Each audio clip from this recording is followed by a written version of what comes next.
Hello and welcome to a Smurp video, and today we are looking at Immortal X-Men issue 2. And I have to apologize, I am way behind. So I think I've got 2 more issues after this to read and review. But you know what? I thought I was gonna I almost wasn't gonna do this, and I thought, you know what, damn it, I'm gonna do it. I'm gonna do it because I really enjoyed the story.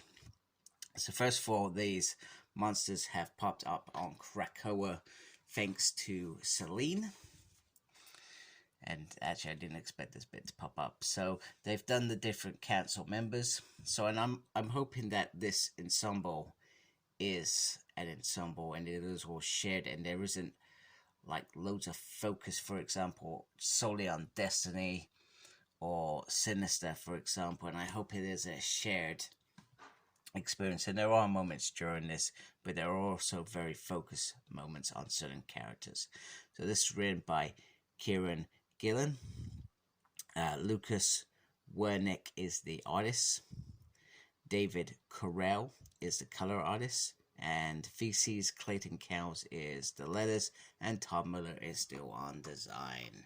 So he does this stuff. I say that every time.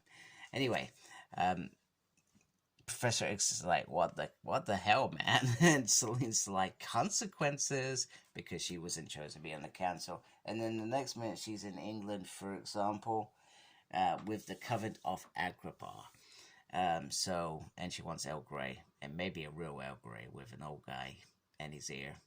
So anyway, Hope is leading the line and taking her leadership role important.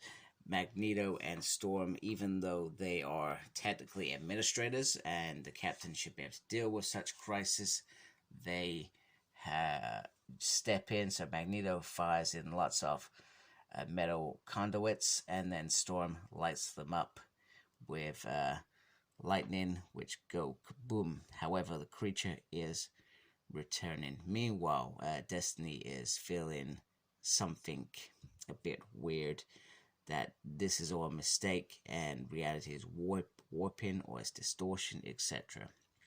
Anyway, this creature is connected to other dimensions, etc., and by damaging it, we also damage them. Well, that's how I understood it anyway. Meanwhile, Hope is trying to save everyone, and by that, she is not prepared to let anyone die, even though resurrection is easy. So, but she is not prepared to let that happen, and she shouldn't die as well, because she is an important part of that resurrection. So what happens when she goes? Bearing in mind that Wanda came in and did something that I completely forgot about, and I'm pretty sure that that meant that the 5 were no longer as needed as possible, but I could be wrong.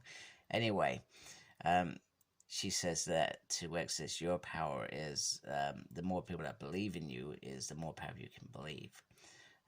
When we first met, you didn't know this, but I took a sample of your powers. Sorry, I'm a crappy messiah. And he says that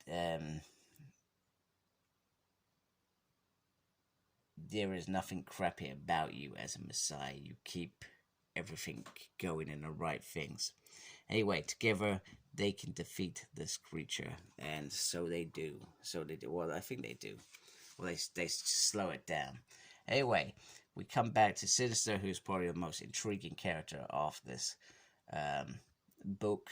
He's intriguing in whatever he does, if he's written correctly. And in this one, he decides that he is going to play hero, and he's created this elixir of various mutant powers, and taking in account a bit of MGH, mutant growth hormone, and that creates, wait for it, Super Sinister. That's what I'm calling him, Super Sinister. Look at that, all bulked up like a Hulk.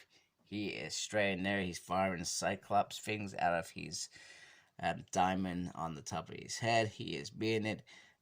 However, he says, you know what? You might want to clear some stuff. And he's going to need a rescue, because this thing is either going to go kaboom or dissolve. He's not entirely sure. not entirely sure.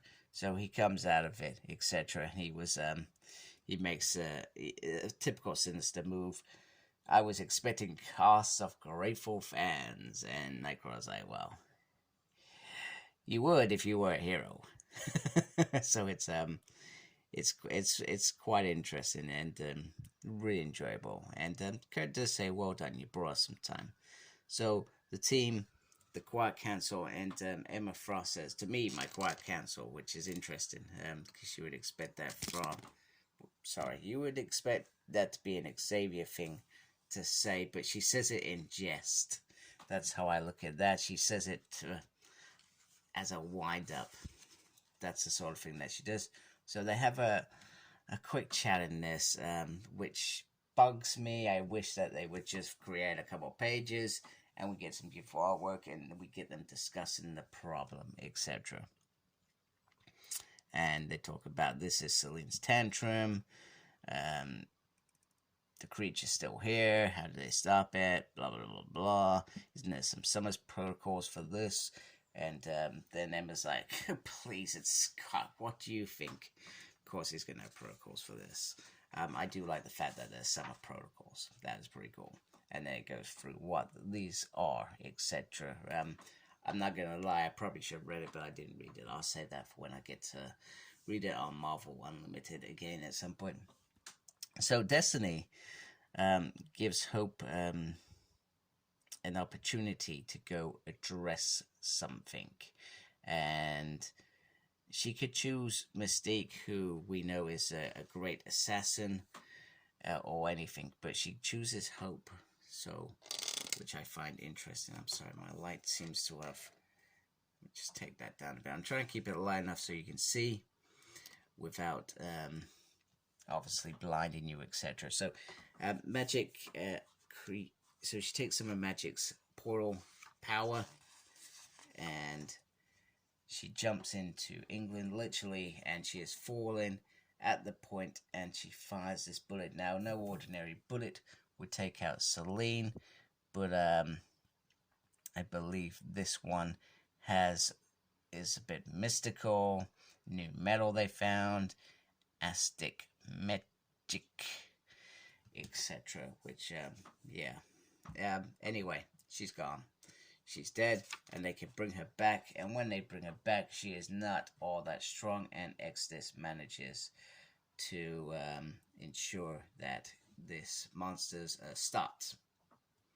That's how I understood it. I feel like there's a gap here because once Sinister takes out that other monster, I feel like they should have showed another one to say that it's not over. I feel like that should have happened. But yeah. Maybe that's just me being a bit pedantic. Maybe there wasn't a monster. They just wanted to bring it back and I misunderstood the whole thing. Who knows? Who knows? I'm sure if you read it, you could tell me.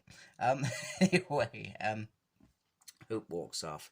Now, the one thing that has come clear is that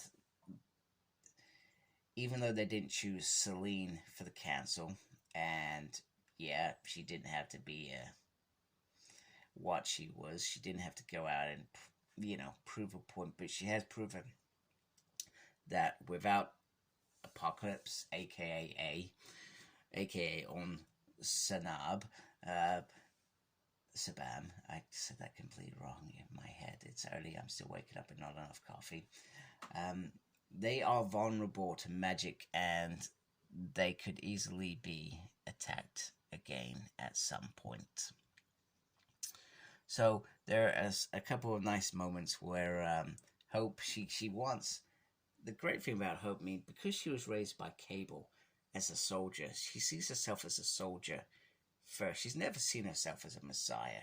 And I always felt like after Avengers vs. Apocalypse, they just dropped her off. They could have built on that back then. So it's nice that Hope is getting some exposure, and it's not just as simple as it's done and dusted, for example.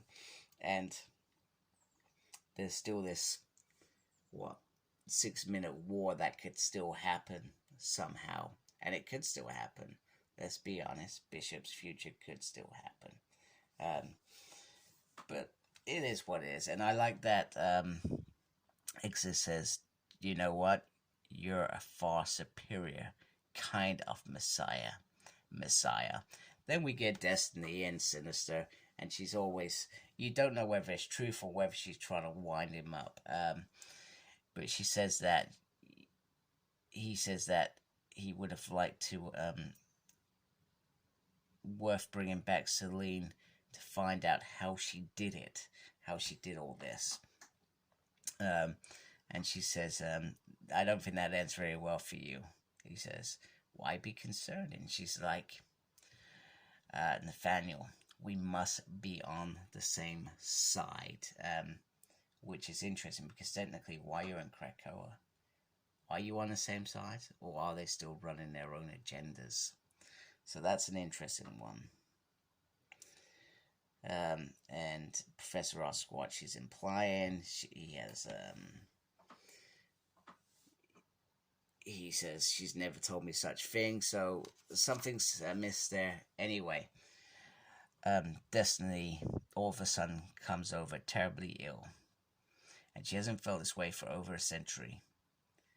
She's thinking of a bad summer. So is she thinking of, is this sort of moment? So do you remember, those who have been long-term fans know that Destiny, one of the reasons she went blind was over a period of time, maybe this summer we're talking about, because I can't actually remember. She had all these future visions, which were, over a century away. And she wrote them in what is known as Destiny's Diaries. And they all were pivot to future X-Men events, etc., or events set in the future. Now, could she be having another moment like that where she is literally going to be writing the next future, and how far in the future is this future, etc., and what do they follow, what don't they follow, etc. All those things are there. Now, Storm took a bunch of X-Men to go find these diaries, to hide these diaries, because she felt like somebody like Xavier, as much as she loved Xavier and she loved his dream, if he had them, would he be able to resist the temptation of reading them and following them rather than them changing the past?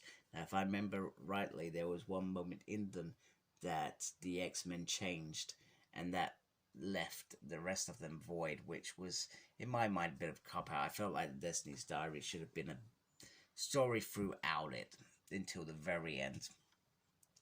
And they returned in Blind by Light, where Sinister wanted to destroy them, so nobody knew what was coming next, which was the birth of Hope, which is very interesting.